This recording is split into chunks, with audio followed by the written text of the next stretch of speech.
Hello everybody. So today we are going to be doing the first part of lecture number 7.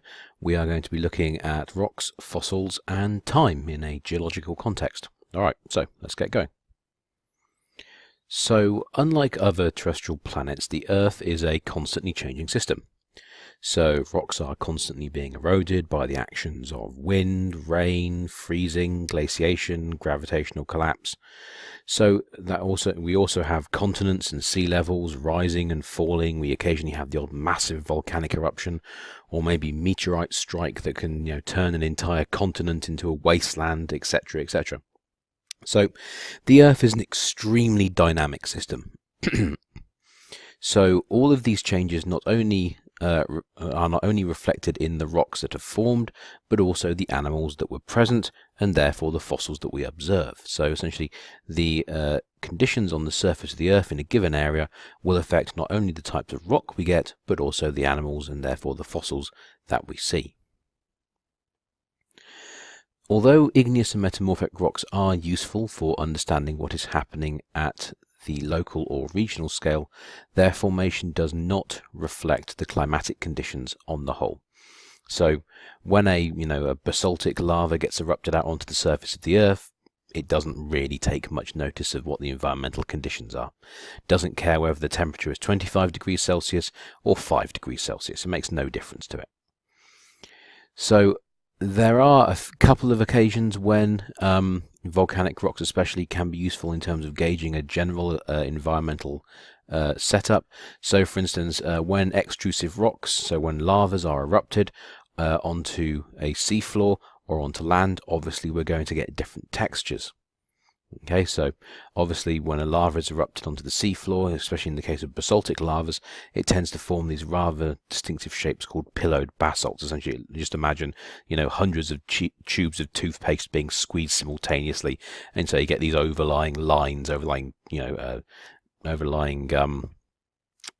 tubes of basalt, one on top of another, and it gives a very lumpy, hummocky appearance.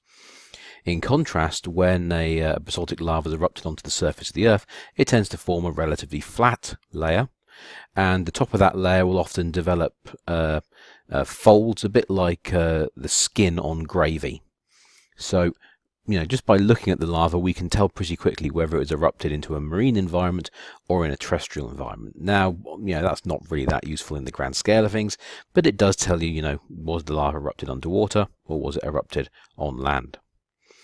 So, volcanic deposits can also be useful in some cases when we think about pyroclastic deposits and the volcanic mud flows that occur after large eruptions. If you remember, they're called lahars. They can be useful because when they occur, they can envelop material, so trees, buildings, etc. And so that can give us some idea of environmental conditions at the time. Now, some large-scale eruptions could have continental to global repercussions. Now, that therefore means that they will affect the environment in a big way. So when we know one of these large eruptions has taken place, or when we know there's been a very large meteorite impact, we know it will have a set effect on the Earth's climate, and so we can predict how that would change the climate on a continental or global scale. So although on the whole volcanic rocks don't really tell us too much about the environment, they can give us nice broad brushstroke ideas about what's going on in some cases. In terms of metamorphic rocks, they're completely useless.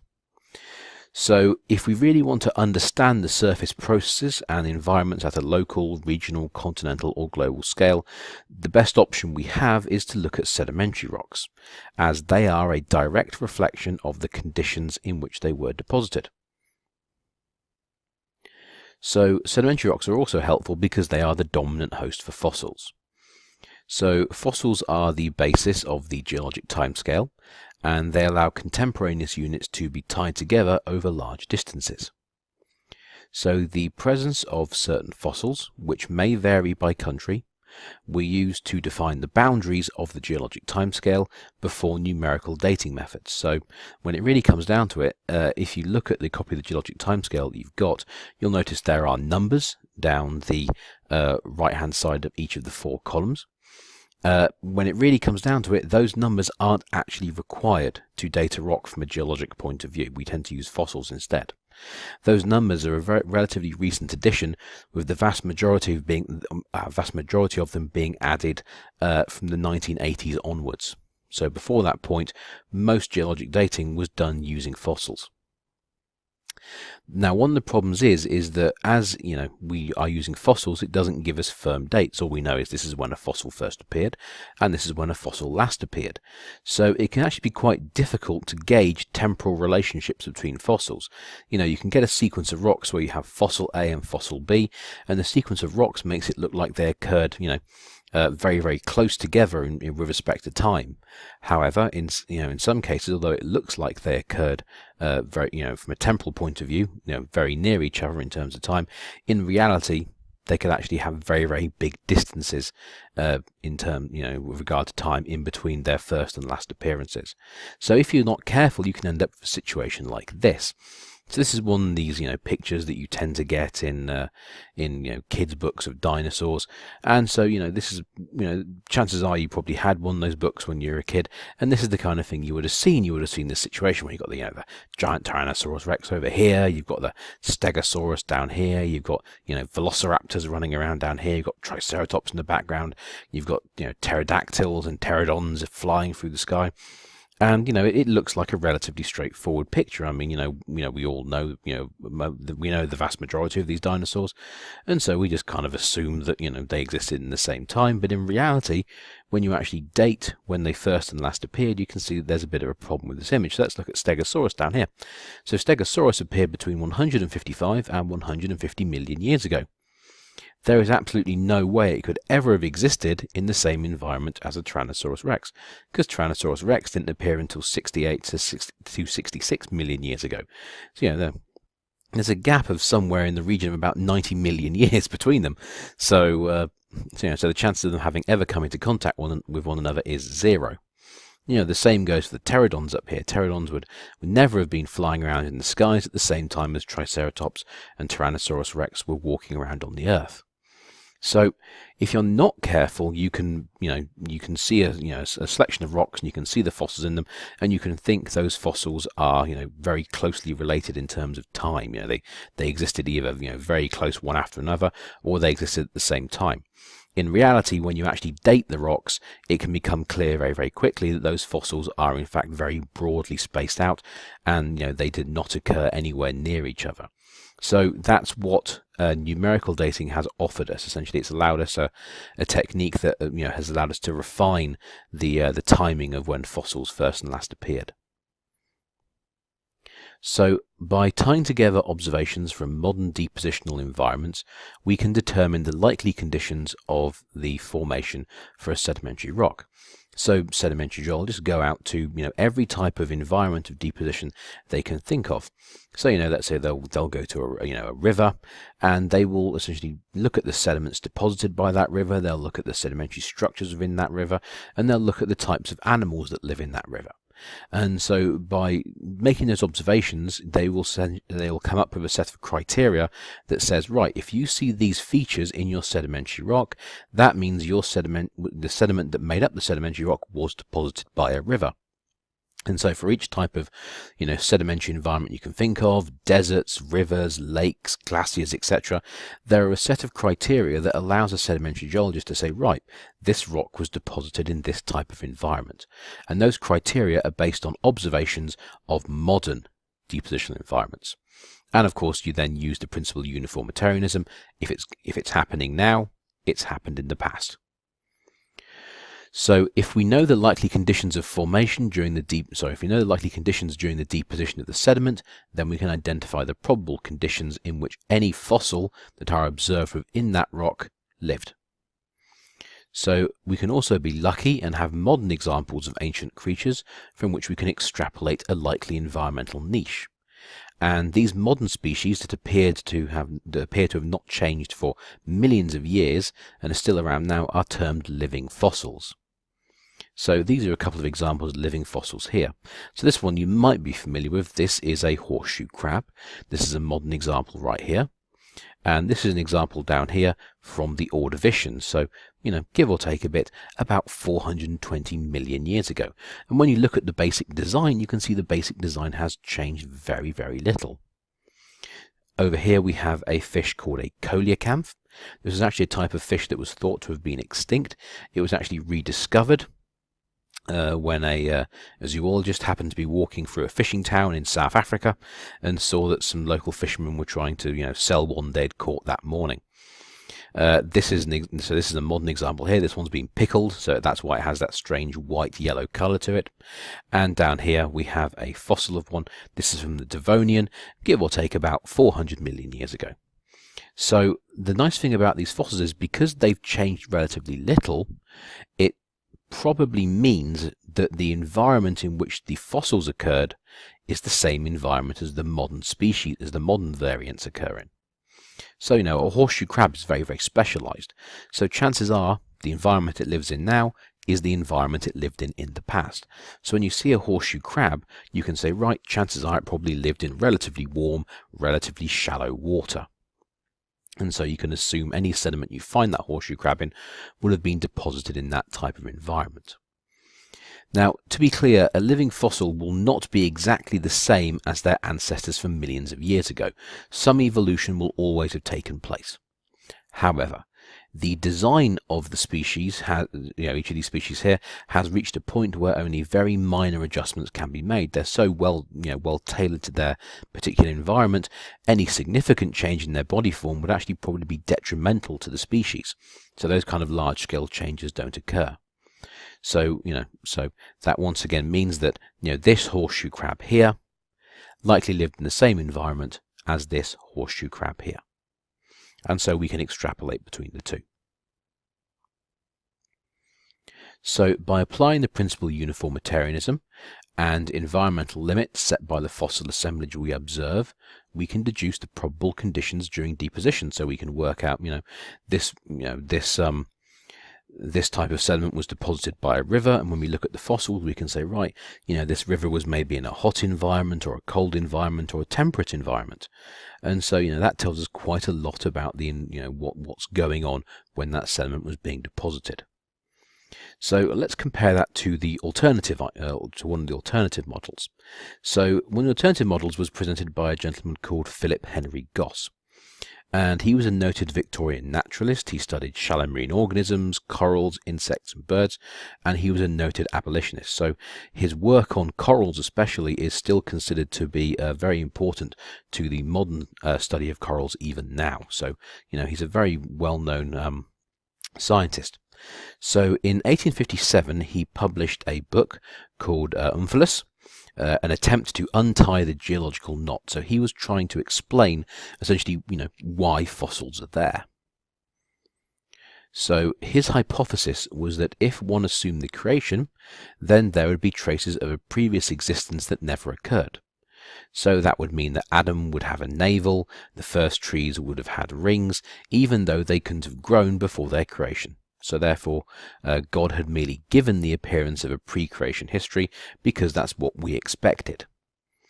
So, he was essentially saying that everything we can see in the world, that was created, by God, and the only reason, the fossils are there is because it's what we think should be there. And so, God put them in the rocks for us.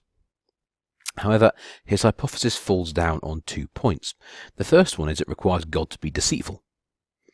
The second one is it's impossible to check his idea, as the geologic record would look the same whether created by God or geological processes. So essentially his hypothesis can never be checked, and as such it can't be considered scientific. So a theory is only as good as its supporting evidence. As long as if you have some evidence with which you can test your theory, then you can say, work out if your theory is correct. If you can't have any supporting evidence for your theory, then essentially your theory is useless. I should say hypothesis rather than theory, my mistake. So when we try to understand the stratigraphic record, we must remember 3 things. Number 1, uniformitarianism is king.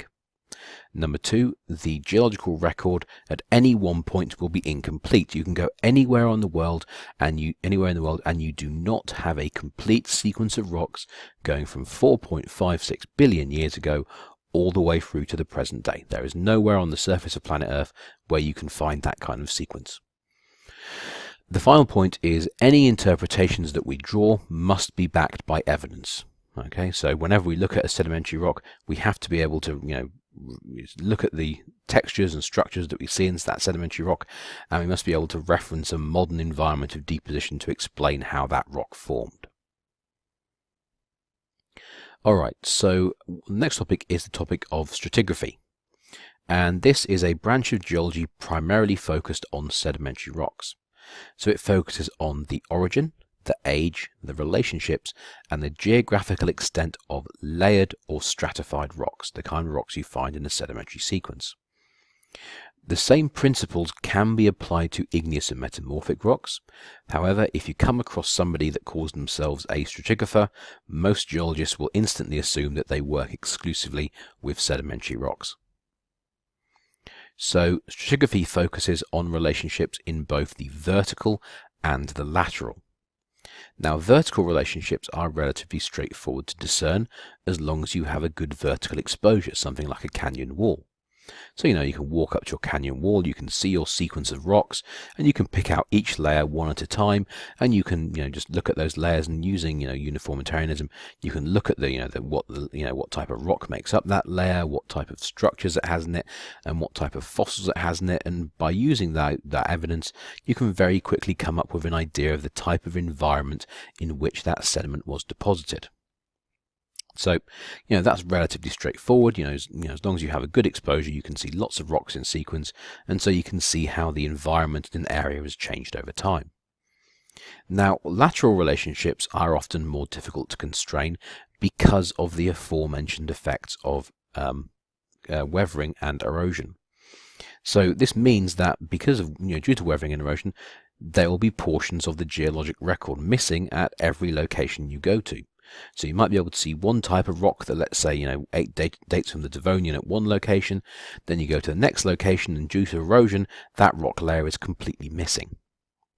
So tying together sedimentary units over large distances laterally is a very complicated process. So you need to gather evidence from multiple outcrops to see if a layer continues, or whether it's abruptly terminated, so whether it's disappeared, or whether it's simply graded out. So this kind of gives you some ideas. This is, the principle of lateral continuity. We've already discussed this. So here's our sedimentary layer. And so our sedimentary layer will continue in all directions until it either pinches out and disappears or abuts against some kind of vertical surface like the margin of a basin. Now in this lower diagram here, what you can see is over time, this sequence over here has undergone the process of erosion and it's cut two deep valleys. And so if we're trying to follow this yellow layer of sandstone, well, obviously we can follow the layer down here. We can see it on this cliff face, we can see it on this cliff face, this cliff face, this cliff face, so we can tie it together over a long distance so that even though these portions are missing, we can see that the layer is continuing all the way across. So we can work out the lateral relationships that way. Now in the case, if you happened however to be in the bottom of the valley here, well, obviously this layer would be missing, and therefore if you didn't have the reference points of the canyon walls either side, you would be uncertain about what's happened to the layer. So that's why you need to go to multiple outcrops to try and work out what's happened to that layer. Now if you imagine there was another valley over here, well, when you looked at the valley wall over here, you would not see this sandstone layer. You would know that somewhere between here and your valley over here, it's disappeared. And so as a geologist, we then need to work out, well, what's happened to it? Has the layer stopped abruptly? Has it pinched out like this layer has here? Or has the layer graded from one type of rock into another type of rock? Okay, so that's nearly 20 minutes. So let's take a quick break, pause the presentation, get up, have a walk around, go and get a drink of water, and then come back in a few minutes to listen to some more.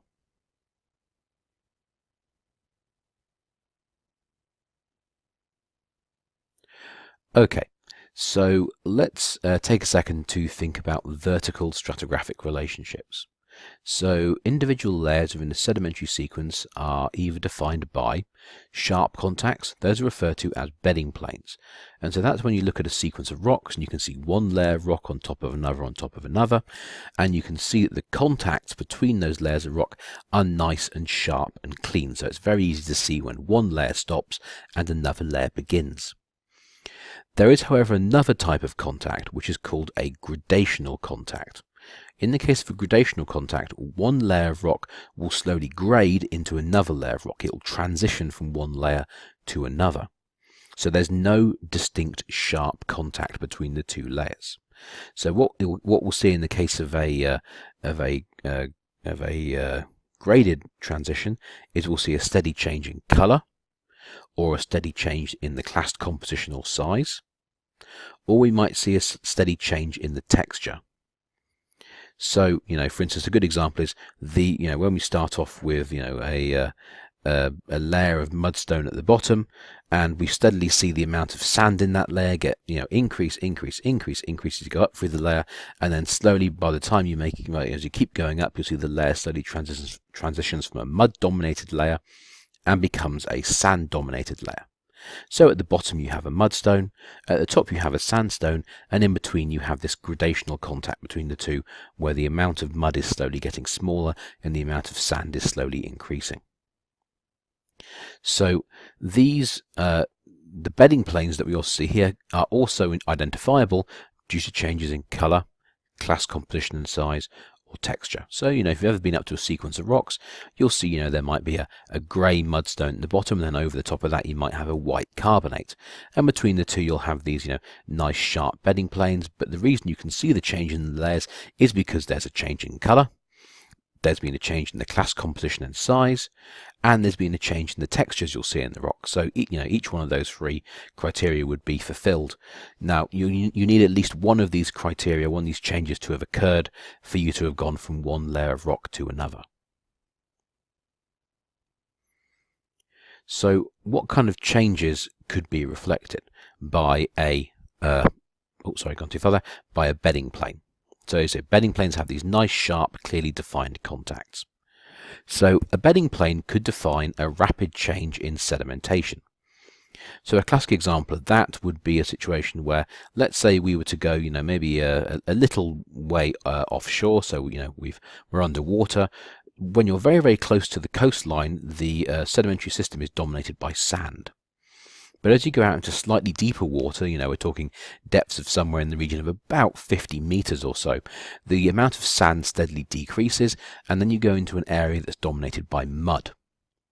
Now, typically in this layer, you'll get one layer of mud deposited after another, deposited after another. However, when there's a very, very strong storm, what will happen is the area closest to the coast, which is the sand-dominated area, will be churned up by all the wave action produced by a strong storm. Think of something like a hurricane. And so all that churning up of the sandy area can actually pull sandy material out of that sand-dominated area and let it fall into the mud-dominated area in slightly deeper water.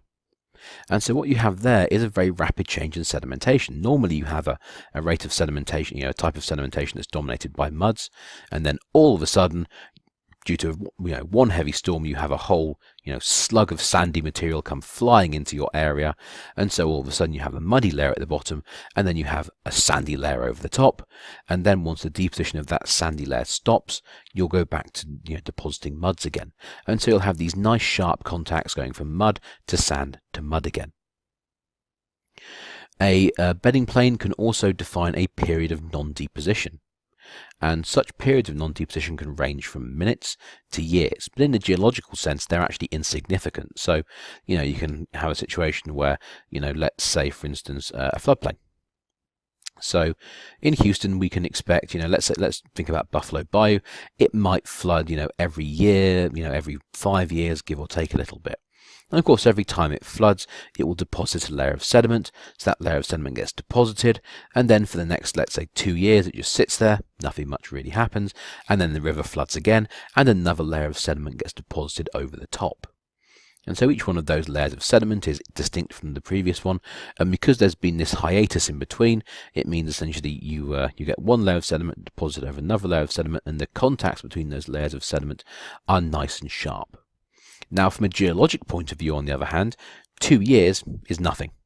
So as far as we're concerned as geologists, the sequence of sediments that we get deposited by that river is a continuous sequence of sediments, when in reality each bedding plane represents a quick pause in the rate of sedimentary deposition. And the final time that a bedding plane can be formed is due to periods of erosion. So that's the formation of unconformities. So that would suggest that a layer of sediment is deposited, a layer of sediment is deposited, and then sedimentation stops. The layer of sediment gets exposed, gets eroded, so you have a nice sharp contact at the top where the erosional surface is, and then a new layer of sediment gets deposited over the top. And then once again you're going to have a nice sharp contact between your layer of sediment below and your new layer of sediment deposited over the top. So these bedding planes could define any of these 3 different situations. In contrast to these situations, so in each of these situations there's a sudden change.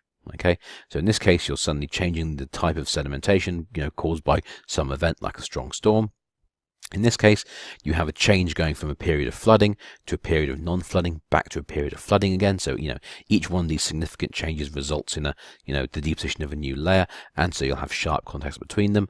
And in the case of point number 3 down here, you have essentially a sudden change going from a environment of deposition to an environment of erosion.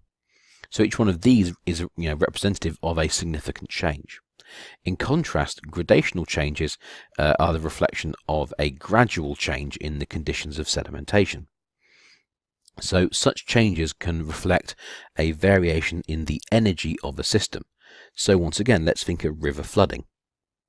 So when a river floods, what happens is the floodwaters that exit the river will carry sediment with them, and that sediment will typically range in size anywhere from about a clay to probably a medium sand.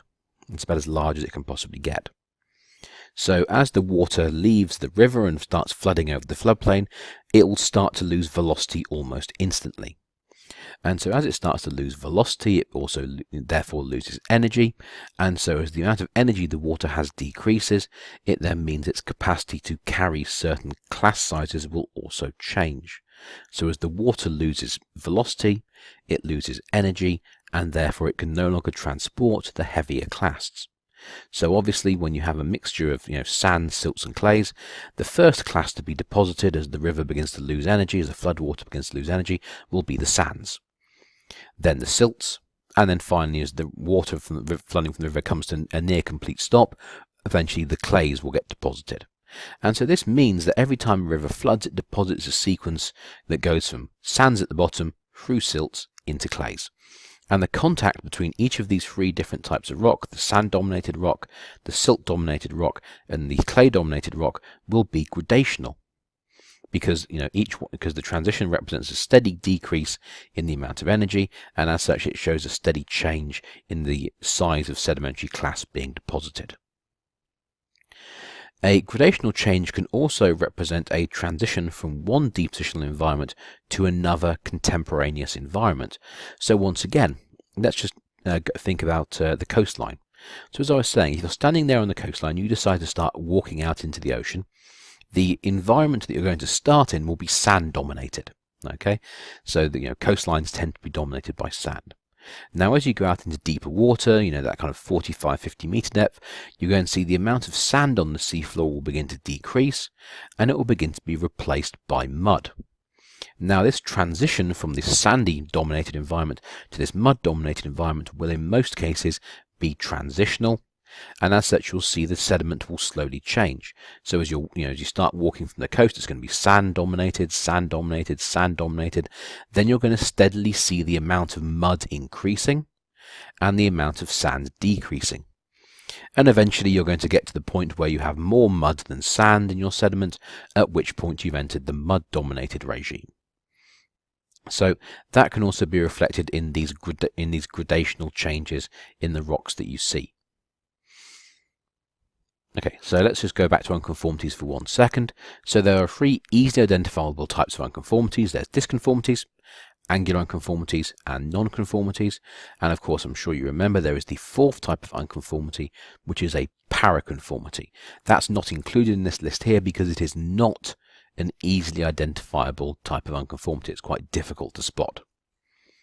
So unconformities, when we look at them, we'll typically see them in the cliff face and we'll think, right, so in this area there was erosion during this period of time and that produced this unconformity.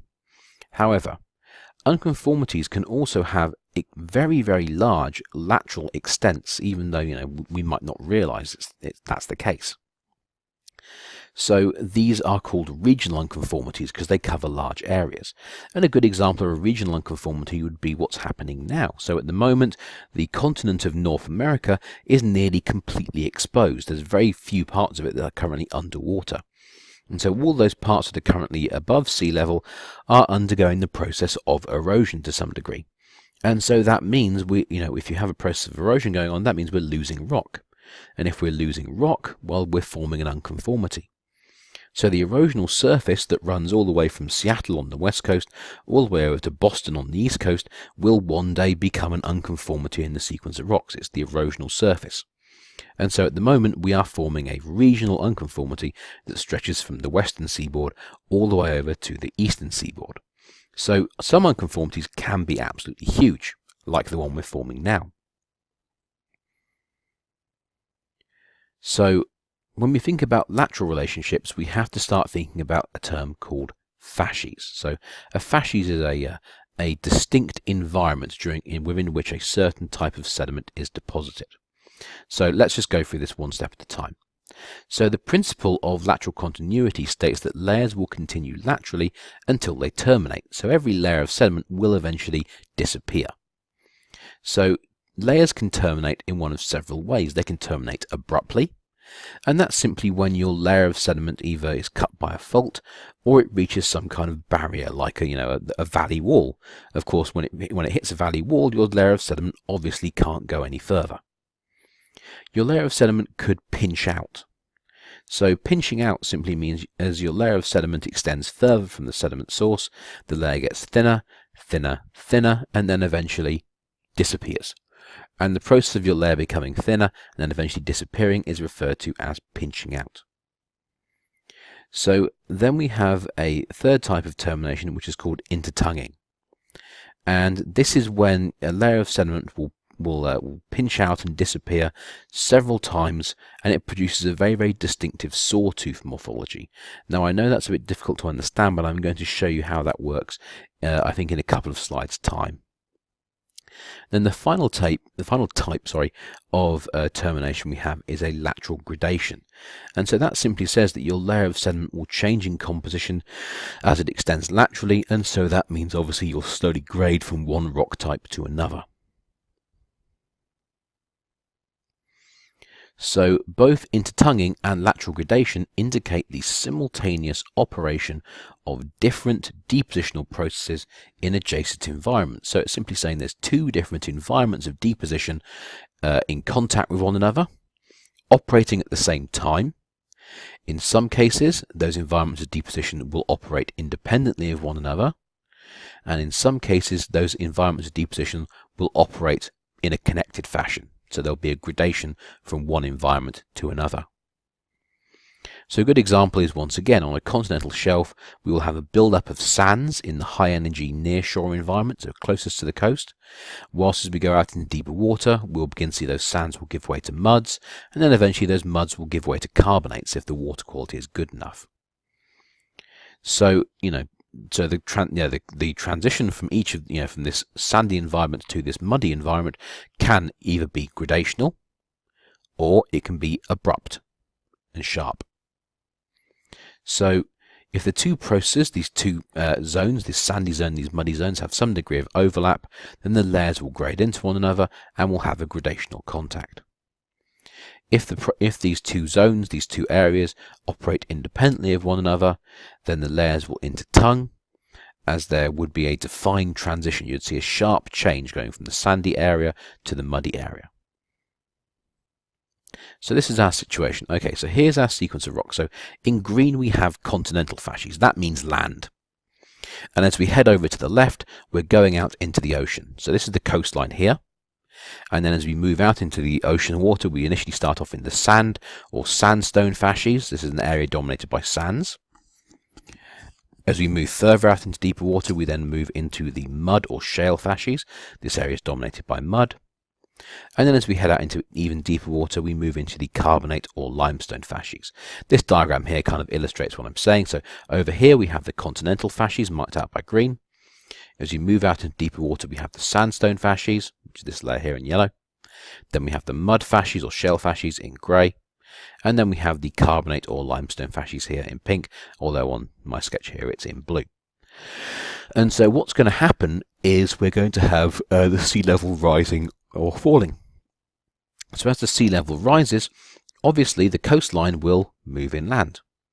If the sea level drops, the sea level will start returning and start moving to the left. So as the sea level goes up, the coastline will move to the right. As the sea level drops, the coastline will move to the left.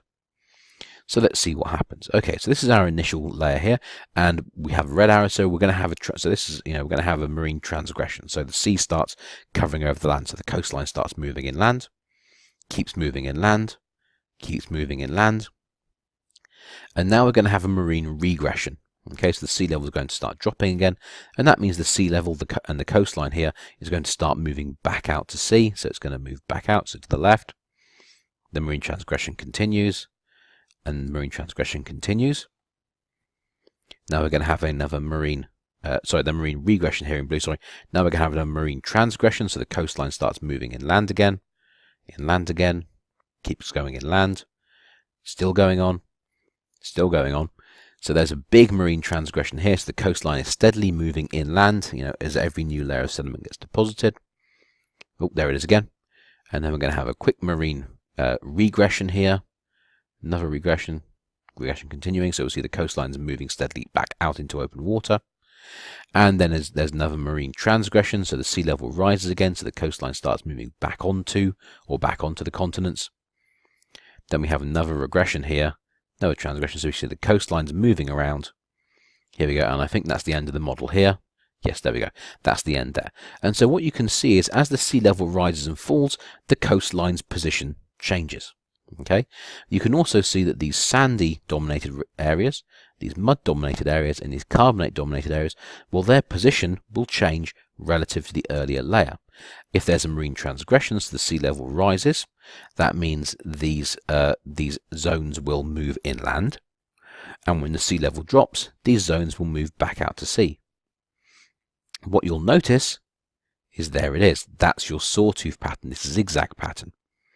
So this zigzag pattern, this sawtooth pattern, is called intertonguing, and it's the result of changes in sea level. Sea levels going up and sea levels going down, and it causes this rather distinct zigzag pattern. And so the zigzag pattern requires each of these environments to be operating independently of one another, and because they operate independently of one another, we have a nice sharp contact between them, so we can see the change from one zone to another nice and clearly. So here's a nice example here. So this is a road cut. I'm sorry, it's a very, very poor quality picture, but this is our sequence. We have mudstones in grey, so there and there, and we have a sequence of sandstones here in this kind of tan, slightly yellow-white. And you can see the layer continues in, comes back, continues in, all the way up to here, comes back, goes there, and comes back this way. So we can see we have this sawtooth pattern. Okay, so that's intertonguing. So here we have essentially a sand-dominated area. So that's this zone here. Transitioning into a mud-dominated area. That's this zone here. And the contact between the two is here. And it's nice and clear, so we know that these distinct zones were operating independently of one another. So down here, this diagram kind of summarizes the way in which layers can behave. So if you have one regime transitioning gradually into another regime, we'll end up with a gradational contact. Your layer can steadily thin and eventually pinch out and disappear. or your layer can produce this rather distinct intertonguing, which has this very strong sawtooth pattern. That's the result of increasing and decreasing sea levels. So these distinct bodies of sediment, which are formed in adjacent depositional environments, are termed facies or sedimentary facies. So each one of these, so I'm going to go back all the way back to this diagram here, each one of these zones, this sand-dominated zone, this mud-dominated zone, and this limestone-dominated zone, are all considered to be facies. Sandstone facies, shale facies, limestone facies. So in each one of these areas you have a different sediment, so you have different clasts, and you have different fossils. And so each one of these areas is distinct from the adjacent area. So the sandstone facies is distinct from the shale facies. The shale facies is distinct from the limestone facies.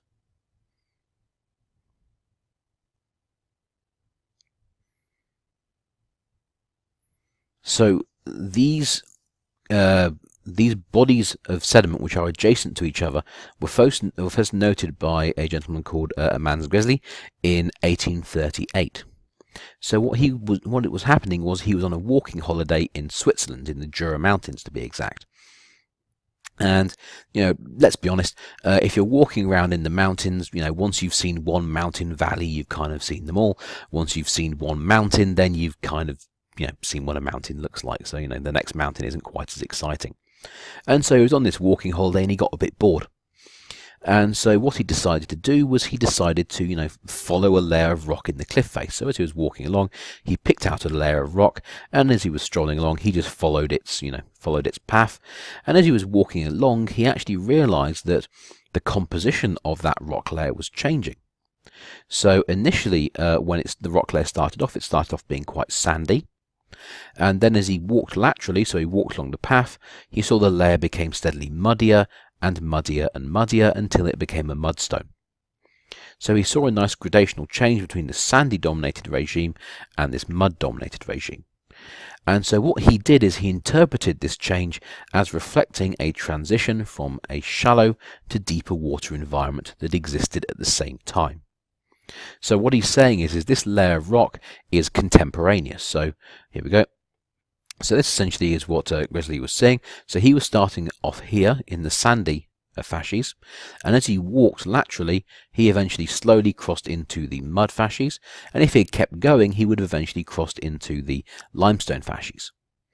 And so, this is what he's saying. Now, this entire layer here is contemporaneous. Each part of it dates to the same time. And so what he was saying was one temporally continuous, let's try that one again, one temporally continuous layer, so all the same date, but of course as he was walking laterally, he was going from one depositional environment into the next. He was going from one facies to the next. So that's what he saw. So essentially a facies is defined by any attribute of a sedimentary rock that makes them recognizably different from a laterally adjacent rock of the same age. So all you need is a very minor difference. Now in the case of Gressy's observation, as he went from the sand facies to the mud facies, he obviously saw a change in the type of clasts that were in the rock, and he would also have seen, in all likelihood, a noticeable change in the types of fossils, the types of sedimentary structures, and the colour of each of those rock types. So there would have been distinct and noticeable differences, but sometimes the difference going from one type of regime to another can be very, very minor. So you can have one type of sandstone with another layer of sandstone over the top, and for instance, depending on what type of ripple you see, so depending on what kind of ripple mark you see in the sediment, maybe the ripple mark on the lower layer will tell you the sediment was being deposited, in a one-directional, in just one direction. So you end up with what's called a asymmetrical ripple. Whilst maybe the layer of sandstone above will have a symmetrical ripple, and that tells you the sediment was being transported in two directions. And so although the two layers of rock could look almost identical, the second you see the different structures, so you've got asymmetrical ripples in layer A and symmetrical ripples in layer B, that instantly tells you the environment in which those sediments were being deposited were distinctly different. And because they were distinctly different, they ended up producing distinctly different sedimentary structures. And so even though the layers look the same, just a small change in sedimentary structure can tell us we're moving from one depositional environment to another, and therefore we're moving from one facies to another. Okay, so let's see, it's been over 20 minutes. So once again, pause, take a second, get up, have a walk around, get a glass of water, and then come back in a few minutes and we'll start part 3. So one of the things we need to remember is that different facies can have the same rock types. So let's think of a mudstone. So a mudstone is a pretty common type of sedimentary rock. And mudstones can be deposited in a whole range of different environments. We can get mudstones from the continental shelf, that's the shallow water environment just off the coast. We can get mudstones deposited on the abyssal plain, that's the very, very deep ocean environment a long way out to sea. We can have mudstones deposited in lakes, that's the lacustrine environment. And we can have mudstones associated with deltas. So that's the deltaic environment along coasts. And that's just named but a few.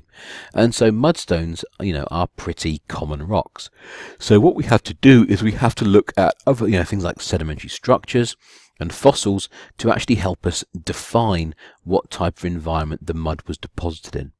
So the types of organisms you're going to get in the continental shelf environment versus the abyssal plain environment will be distinctly different. And so we can work out, right, this mud was deposited in shallow water just off the coast, which would be continental shelf, whilst this mud was deposited in deep water, a long, long way from the coast. Therefore, it would be an abyssal plain.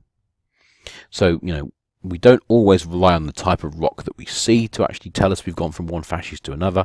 Sometimes we have to rely on textures or fossils. So, as I touched on, we have marine transgressions and regressions. And marine transgressions and regressions are simply the result of rising and falling sea levels. So, a problem that was encountered by early geologists was how to explain the presence of obviously marine rocks, so rocks like limestone, far away from the sea. So, for instance, as a good example, there are whales in the Sahara Desert, whilst Kansas City actually sits on marine sediments. Kansas City is pretty much the most central city in the whole of the United States. So it's situated right in the middle. Yet for some strange reason, despite the fact it's hundreds of miles away from the coast, the city itself is sat on a sequence of marine rocks which are dominated by limestones. So early explanations employed scripture, usually the Great Flood. And it simply said, all these layers of rock, all these layers of sediment were deposited by the Great Flood. And so that helps to explain things. So some people suggested that maybe faulting could move these sedimentary layers, a long, long way inland. But when it really comes down to it, faulting can only move rocks a few kilometers. To move rocks, in space of, hundreds of kilometers, that would have to be quite the fault. And, faults on that scale don't really exist. So this kind of shows the situation. So here's one of these whales. Oh, I'm sorry about the yawning there. So here's one of these whale skeletons in the Sahara Desert. This is in Egypt. And over here we have the sequence of rocks underlying Kansas City in Missouri. And so what you can see is we have a sequence consisting of limestones here in blue. We have mudstones, which has this kind of hatched appearance, and we have sandstones with this kind of speckled appearance. And so, what we can see is we have a whole sequence of marine limestones, mudstones, and sandstones. And so this whole sequence tells us that at one point Kansas City, or the Kansas City area should I say, was definitely underwater. It was under the sea. Hence the fact we've got the limestones being deposited. And so in that case you obviously need to come up with an explanation as to why that could be. So your explanation is either the rocks were pushed into that area from somewhere else, or the rocks were formed because the area was underwater at some point. So when you really sit down and think about it, it becomes pretty clear pretty quickly that the only feasible explanation is that the shoreline moves. So sometimes the shoreline will come inland and sometimes the shoreline will go out to sea. So this movement of the shoreline inland is called a marine transgression.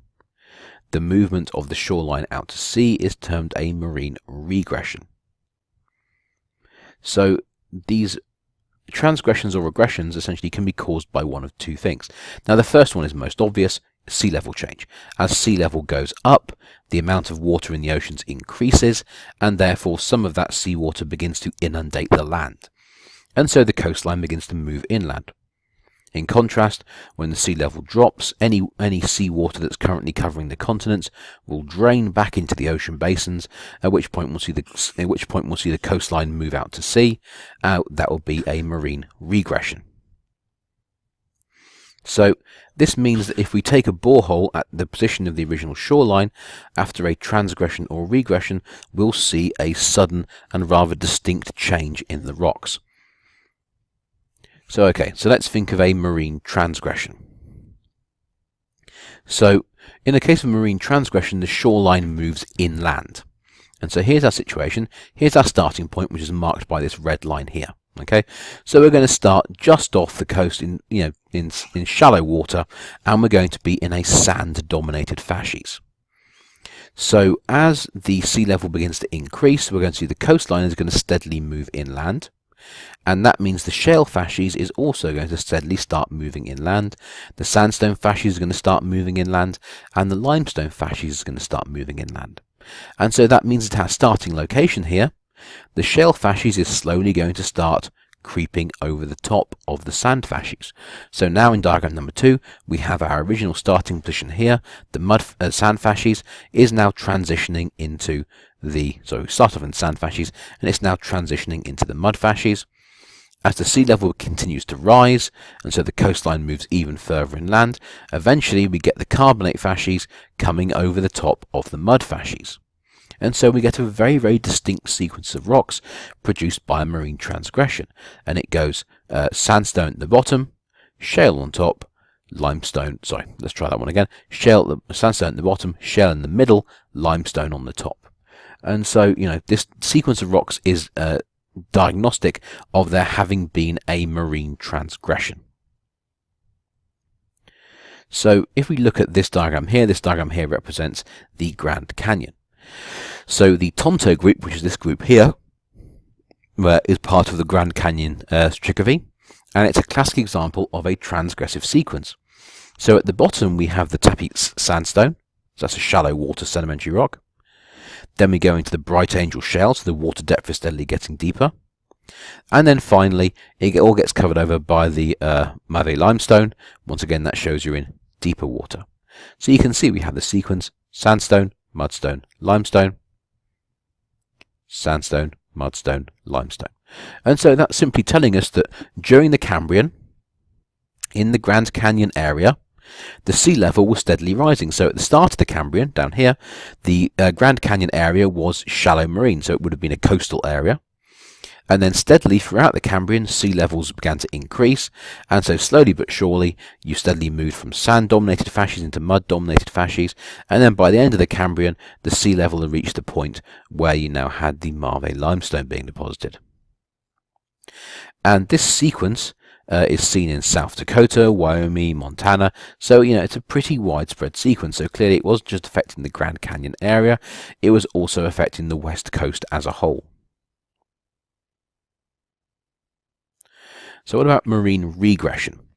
So in the case of marine regression, the sea level drops. So as the sea level drops, it means the coastline moves back out to sea, and it also means the facies will move back out to sea. So as the sea level drops, the mud facies here will steadily begin to move out into deeper water, or shall I say, will move out to sea. So as the sea level decreases, we'll see the mud facies will move out to sea, and the sandstone facies will also begin to move out to sea. And so this means what you end up with is limestones at the bottom, which represent deeper water, being covered over by mudstones, which represent intermediate water depths, and then finally over the top of that you have sandstones being deposited, and that represents shallow water depths. So clearly the sequence shows you that the water depth is getting lower. And so what we get is a distinct sequence of rocks going from limestone at the bottom to shale, and then finally sandstone. And this is a sequence that shows us the water depth is decreasing. So then we have to deal with Walther's law. So Johannes Walther, like Gresley, argued that changes in sedimentary facies in layers of the same age represent contemporaneous adjacent depositional environments. So, Walther agreed with Gresley and said, these changes that we see in a layer of sedimentary rock simply mean we're moving from one sedimentary environment to another. So, what Walther also noticed that Gresley hadn't is that the same facies that he found laterally are also present vertically. So what does that mean? Well, we'll come on to that in just a second. So Walther came up with Walther's law, and it simply says that facies seen in a conformable vertical sequence will also replace each other laterally. And the law, so Walther's law, only applies to conformable strata. So there can't be any unconformities in your sequence of rocks. So how does it work exactly? Well, here's the situation. So let's imagine that we are at location X and we have a complete cliff face to look at. Well, when we look at our cliff face, what do we see? We see at the bottom we have, basement rocks. Then we have layers of sandstone. Then we have a silty rock. Then we have a clay-dominated rock. And then we have carbonates at the top. So we have a sequence of, 5 distinct rocks.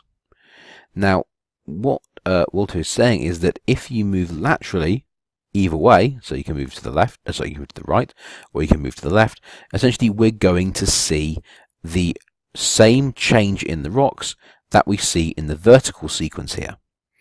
So as we move inland towards the right, what we see is we transition from the silt-dominated environment into the sand-dominated environment, over here.